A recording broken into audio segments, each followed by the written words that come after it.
The baby shower was supposed to be the happiest day of my life. I was 7 months pregnant with our first child, standing in my mother's backyard in Charleston, South Carolina, surrounded by pink balloons and tables covered in pastel decorations. The August heat made everything shimmer, and I kept fanning myself with the invitation cards while greeting guests. My husband, Derek, was supposed to be picking up the cake from the bakery downtown, but he had been gone for over 2 hours. I tried calling him 3 times. No answer.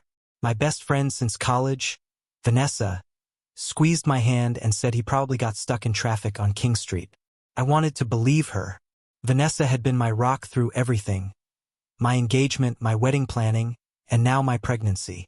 She was the one who threw me the shower, who spent weeks organizing every detail. The guests started arriving. My mother fluttered around with her camera, taking pictures of everyone. My sister carried trays of finger sandwiches while making jokes about how huge my belly had gotten. Co-workers from the dental office where I worked as a receptionist brought gifts wrapped in silver paper. Everyone kept asking where Derek was, and I kept lying, saying he would be there any minute. Then Vanessa disappeared. I noticed it because she was supposed to give a toast. I checked the kitchen, the bathroom, even walked around the side of the house. Her car was still parked on the street. My mother asked if everything was okay, and I said yes, even though my chest felt tight. 20 minutes later, I saw them. Through the kitchen window, I saw Derek's truck pull up, not in front of the house, but down the block. And Vanessa got out of the passenger side. She was adjusting her dress, running her fingers through her hair. Derek was smiling at her in a way he hadn't smiled at me in months. They stood there talking for what felt like an eternity before walking toward the house separately, as if they hadn't just arrived together. My hands started shaking. I gripped the counter so hard my knuckles turned white. When they entered through different doors, Derek through the front with the cake box, Vanessa through the back with some excuse about getting more ice. I knew. I just knew. But I said nothing. Not in front of 40 guests. Not in front of my mother who had saved for months to throw this party. Not in front of my sister who idolized Derek. I smiled. I cut the cake.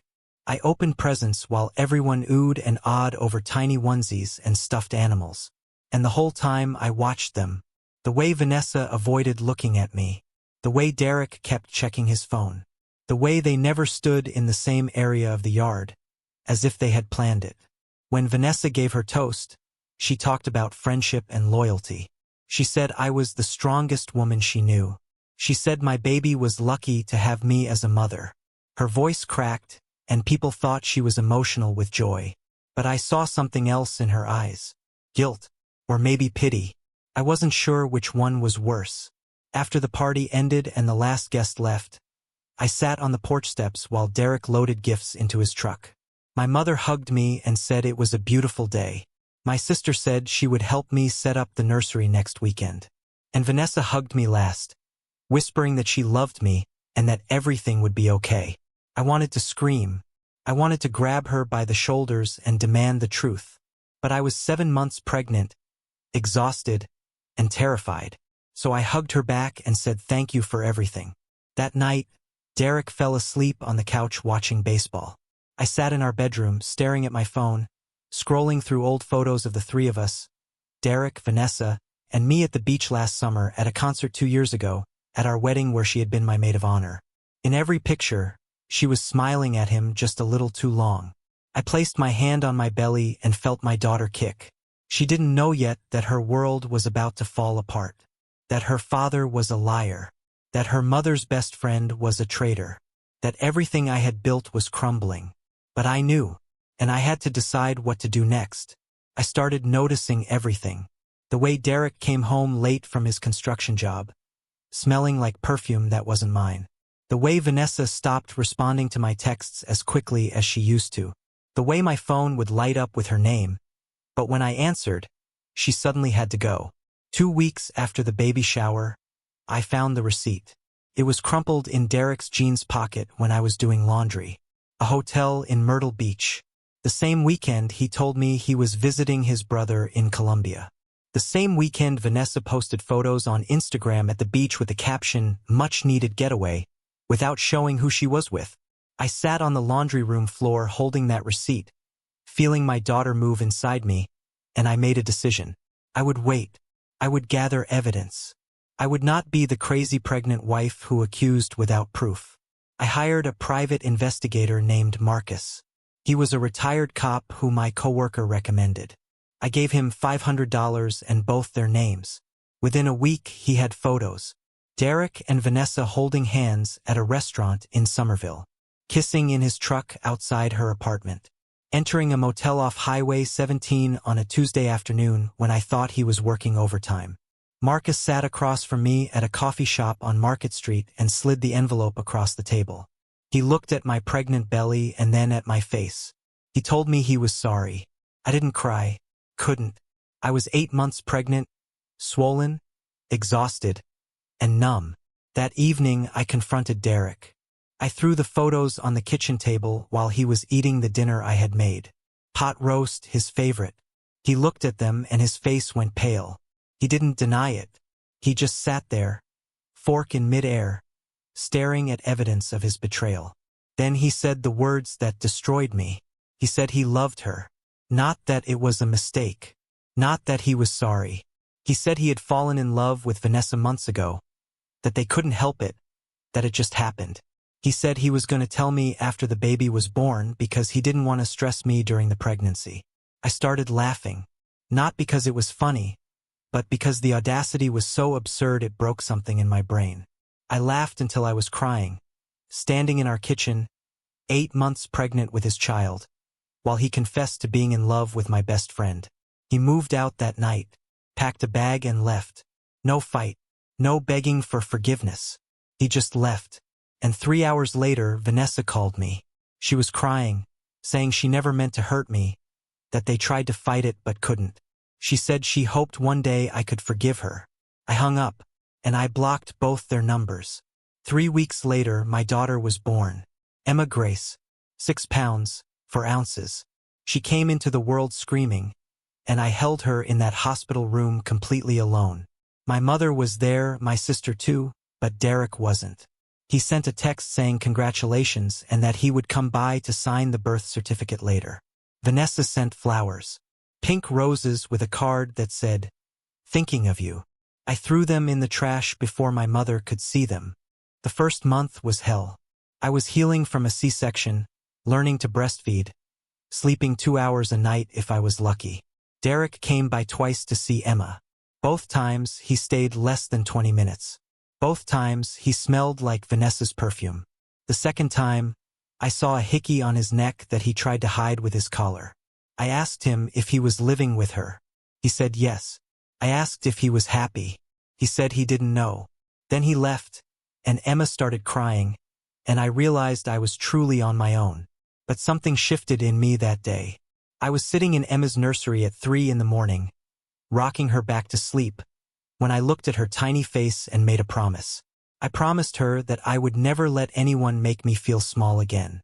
That I would build a life so strong that no man and no backstabbing friend could ever break me. I went back to work after 6 weeks. My mother watched Emma during the day. I smiled at patients, scheduled appointments, answered phones. And at night, I took online courses in dental hygiene. I had always wanted to be more than a receptionist, but Derek said we couldn't afford it. Now, I didn't need his permission. 6 months passed. Then a year. Derek saw Emma once a month, if that. He paid child support because the court made him, but he never stayed longer than an hour. And I never asked about Vanessa. I didn't want to know. If you are rooting for me right now, if you want to see how this story unfolds, take a moment and subscribe to the channel. Because what happens next, nobody saw coming. I finished my dental hygiene program and got hired at a practice in Mount Pleasant. Better hours, better pay, benefits. I moved Emma and me into a small but bright apartment near Shem Creek. I could hear boats in the morning and smell salt air. Felt like a fresh start. Then one afternoon, I was at the grocery store on Coleman Boulevard, pushing Emma in the cart through the produce section, when I saw her. Vanessa. She was thinner, her hair shorter, dark circles under her eyes. She was alone, looking at apples like they held the secrets of the universe. Our eyes met, and for the first time in 18 months we were face to face. She froze. I froze. Emma babbled in the cart, reaching for a banana. For a moment, neither of us moved. Then Vanessa took a step toward me, and I saw tears already forming in her eyes. "Please," she said. "Please just give me 5 minutes." I should have walked away. I should have pushed my cart past her and never looked back. But something in her face stopped me. She looked broken, hollow, like someone had scraped out everything inside her and left only a shell. We sat on a bench outside the store. Emma played with my keys while Vanessa stared at her hands and started talking. She told me everything. How Derek had pursued her first. How he told her his marriage was already over. How he made her feel special. How after he moved in with her, everything changed. He became controlling, jealous, mean. He isolated her from her other friends. He quit his job and started drinking. He expected her to pay for everything while he played video games all day. When she tried to leave, he threatened to destroy her reputation, to tell everyone she was crazy, to make sure no one would believe her. She said she had finally gotten him out of her apartment 2 months ago, but he kept showing up, banging on her door at night, calling her from different numbers, following her to work. She had a restraining order, but it didn't stop him. She looked at me with red eyes and said she was terrified. Then she said the words that made my blood run cold. She said Derek had started talking about Emma, about how he wanted custody, about how he was going to prove I was an unfit mother because I worked too much, about how he was going to take my daughter from me just to hurt me. My hands started shaking. Emma sensed my fear and started fussing. I picked her up and held her close.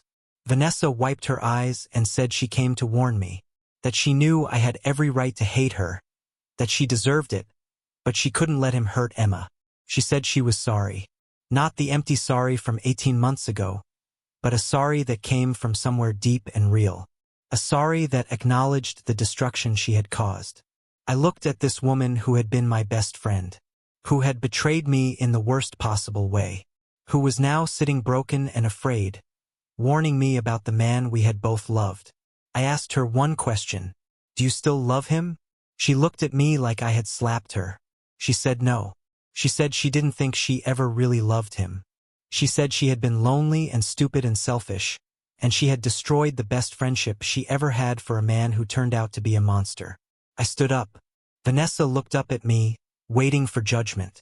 I told her to meet me at a lawyer's office the next day. She looked confused, but I gave her the address and walked away without explaining. That night, I called my lawyer, Patricia, who had handled my child support case. I told her everything Vanessa had said about Derek's threats. Patricia said we needed documentation, evidence, witnesses, and Vanessa could provide all of that. The next afternoon, Vanessa showed up at the law office looking nervous. She brought her phone with screenshots of Derek's threatening messages. She brought photos of the bruises he left on her arm when she tried to make him leave. She brought receipts showing she had paid for everything while he contributed nothing. She sat across from Patricia and me and gave a statement about everything Derek had said regarding his plans to take Emma from me. Patricia looked at me and said we had enough to not only keep Emma safe, but to potentially terminate Derek's parental rights if he continued his pattern of behavior. But she said it would help to have more evidence of his instability. That is when I made a decision that surprised even myself. I asked Vanessa if she would be willing to testify in court if it came to that. She said yes without hesitation. Then I asked her something harder. I asked if she would help me document Derek's behavior. If he was still harassing her, we could use that to show the court who he really was. Over the next 3 months, Vanessa recorded every threatening voicemail Derek left her. She documented every time he showed up at her workplace. She kept a detailed log with dates and times. And when Derek started sending me messages saying he wanted more custody time with Emma, Vanessa warned me it was part of his plan to build a case against me. We went to court in March. Derek showed up in a wrinkled shirt, smelling like whiskey. His lawyer tried to argue that he deserved joint custody. Then Patricia presented everything.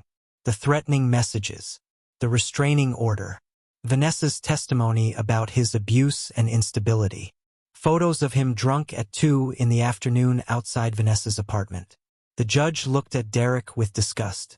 She said any man who threatens the mother of his child and abuses another woman has no business having unsupervised access to a little girl. She granted me full custody. Derek got supervised visitation once a month, and he had to complete anger management and substance abuse counseling before that could be reconsidered. Derek stood up and started yelling. Security had to escort him out of the courtroom while he screamed that we had conspired against him, that we were both liars, that he would make us pay. But I felt nothing. No fear. No anger. Just relief. I looked at Vanessa sitting in the back of the courtroom, and for the first time in 2 years, I felt something I never thought I would feel toward her again. Gratitude. 5 years later, Emma turned 6. We celebrated with a small party at our house, the one I had bought 2 years ago after getting promoted to office manager at the dental practice. It had a backyard with a swing set and a garden where Emma liked to plant flowers.